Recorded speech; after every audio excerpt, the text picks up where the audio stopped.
आप देख रहे हैं सिटी न्यूज झारखंड।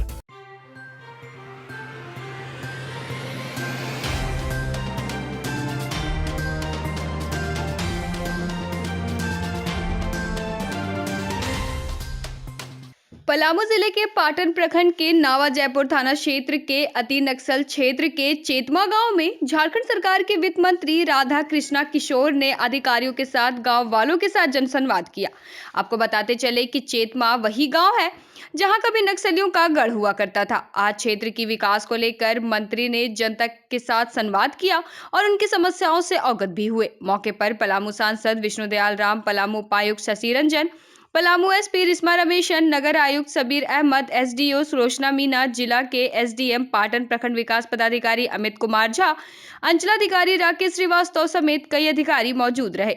वित्त मंत्री राधा कृष्णन किशोर ने ग्रामीणों के बीच कंबल का वितरण किया। वहीं पलामू सांसद बीडी राम ने पीएम आवास योजना के लाभुकों के बीच स्वीकृति एवं वित्त मंत्री राधा कृष्ण किशोर ने अबू आवास योजना के लाभुकों को स्वीकृति पत्र का वितरण किया। वित्त मंत्री राधा कृष्ण किशोर ने कहा कि चेतमा गांव में ग्रामीणों को सारी सुविधाएं दी जाएगी। सड़क, बिजली, पानी और अबू आवास के लिए लोगों को भटकना नहीं पड़ेगा, क्योंकि हेमंत सरकार ने हर कार्य को बेहतरीन ढंग से करने का निर्णय लिया है। मुख्यमंत्री हेमंत सोरेन की नजरें सभी जगह है। अब कोई भी कार्य को लेकर कोताही नहीं बरती जाएगी। उस कार्य को हर संभव करने में हेमंत सरकार आगे है। साथ ही मैया सम्मान योजना के तहत लाभार्थी महिलाओं को हर महीने 2500 रुपए की राशि भी दे रही है। वहीं पलामू सांसद विष्णुदयाल राम ने कहा कि पहले नक्सलियों के चलते इस गांव में आना मुश्किल था, लेकिन प्रधानमंत्री नरेंद्र मोदी जी के सफल प्रयास के बाद इस क्षेत्र से हर एक जगह पर पिकेट खुलने के बाद लोगों को राहत मिली है और यहाँ के लोगों के लिए भी लगातार कई योजनाओं का भी लाभ पहुंचाने वालों का कार्य किया जा रहा है। यह पूरा इलाका आदिवासी, मूलवासी व प्रहिया जाति के लोग रहते हैं। प्रधानमंत्री ने जन मन योजना की शुरुआत की। 2023-24 में 1500 करोड़ रुपए की योजना की स्वीकृति की गई। इस योजना के माध्यम से इस क्षेत्र में रहने वाले लोगों को योजना का लाभ दिया जा रहा है। मौके पर जिला एवं प्रखंड के कई पदाधिकारी समेत कई जनप्रतिनिधि उपस्थित रहे। जिले के जो अधिकारी हैं उनकी भी सोच यही है कि कैसे पलामू जिले के सुदूरवर्ती या फिर पहाड़ी क्षेत्र में रहने वाले लोगों का आर्थिक सामाजिक विकास कर सके। इसी उद्देश्य से उपायुक्त जी ने यहाँ पे एक कार्यक्रम सीधा संवाद ग्रामीणों के साथ रखा था। आप जानते हैं, आप देख ही रहे होंगे कि कैसा क्षेत्र है। एक समय था कि यहाँ कोई भी साधारण व्यक्ति नहीं आ सकता था। अधिकारियों और नेताओं की बात तो छोड़ दें, पूरा गढ़ था एमसीसी वालों का, लेकिन अब बहुत हद तक स्थिति पर नियंत्रण है। सबसे बड़ी बात है कि ऐसे क्षेत्रों का विकास इसलिए बाधित होता था कि आने जाने का रास्ता नहीं था और उग्रवादियों का खतरा बना रहता था।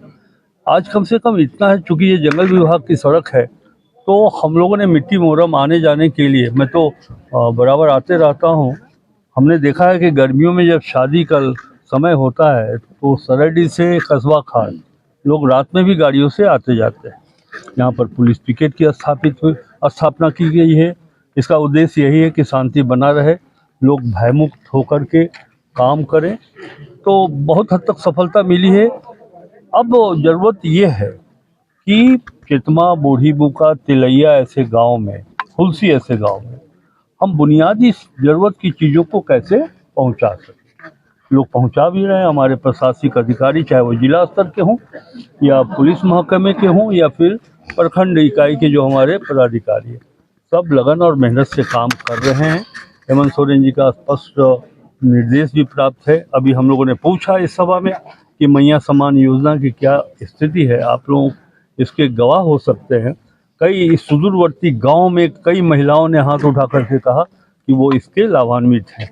ये बड़ी अच्छी बात है। अब वो आवास पहुंचाना, लोगों के घर तक राशन पहुंच जाए, पीने के पानी का समस्या हम दूर कर सकें, तो जो पहले बुनियादी चीज़ है वो हम इनको उपलब्ध कराना चाहते हैं। और मुझे इस बात की खुशी है कि सभी लोग एक टीम भावना के साथ ऐसे न सिर्फ चेतमा, इस प्रकार के दूसरे गांवों का भी हम वहाँ विकास पहुँचाना चाहते हैं, वहाँ की समस्याओं को दूर करना चाहते हैं। ये हमारी जिम्मेवारी भी है। सबसे संवेदनशीलता राज्य के मुख्यमंत्री जी का देखिए, जो अब तक आज़ादी के 70-72 वर्षों के बाद भी सिस्टम वहाँ तक नहीं पहुँच पाता। उनका प्रयास है कि सिस्टम वहाँ पहुँचे। जब तक लोकतांत्रिक व्यवस्था वहाँ नहीं पहुँचेगी, लोग उग्रवाद से हटके लोकतंत्र की ओर नहीं आ सकेंगे। तो ये बहुत अच्छा पहल है उनका, और एक मंत्री होने के नाते इस दायित्व का निर्वहन मैं भी कर रहा हूँ, हमारे सभी अधिकारी भी कर रहे हैं। पहले जो नक्सलियों की स्थिति थी, नक्सलियों का जो आतंक था, आज के दिन में नक्सल गतिविधियां नियंत्रण में हैं, लगभग समाप्त हो चुकी हैं। पहले तो स्थिति ये थी कि इस चेतमा गांव में आना मुश्किल, न केवल नक्सलियों के भय के चलते बल्कि आने जाने का कोई साधन ही नहीं था। सड़कें नहीं बनी हुई थी, कोई मोटरसाइकिल से आ भी सकता था तो उनकी संख्या कम रहती थी, तो आने की हिम्मत नहीं जुटा पाता था। आज सड़क स्वीकृत हो चुकी है, कम से कम आने जाने की लायक सड़क बन चुकी है। और आज आप लोगों ने सुना कि जिन जिन सड़कों के निर्माण की मांग रखी गई वो सड़कें स्वीकृत हो चुकी हैं और उस पर निर्माण कार्य शीघ्र पूरा होने वाला है। ये जो इलाका है ये आदिवासी बहुल इलाका है, इसमें परहिया जाति के ज़्यादातर लोग रहते हैं और वो पीबीटी ग्रुप में आते हैं। तो उसके लिए देश के यशस्वी प्रधानमंत्री जी ने प्रधानमंत्री जनधन योजना की शुरुआत की है। 2023-24 में इस योजना के लिए 15,000 करोड़ रुपए की स्वीकृति हुई थी।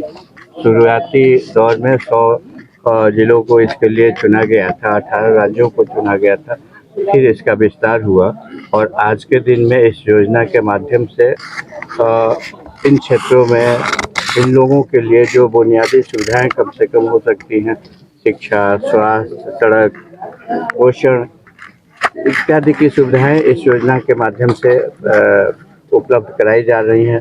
प्रधानमंत्री जनधन आवास योजना का भी आवंटन प्राप्त हुआ है जिला को, और जिला से विभिन्न प्रखंडों में भी आवंटन की स्वीकृति दे दी गई है। आवंटन मिलना भी शुरू हो गया है और आवंटन के पश्चात लोगों ने मकान भी बनाना प्रारंभ कर दिया है। आज भी हम लोगों ने बहुत सारे लाभार्थियों को प्रधानमंत्री जनधन योजना के अंतर्गत आवास आवंटित करने का कार्य किया।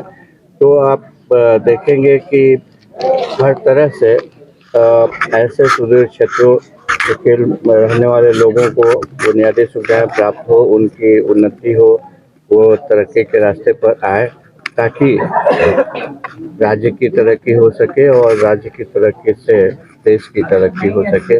ये हमारे देश के प्रधानमंत्री जी की सोच है और उसी सोच के अनुरूप योजनाएं चलाई जा रही हैं और उनका कार्यान्वयन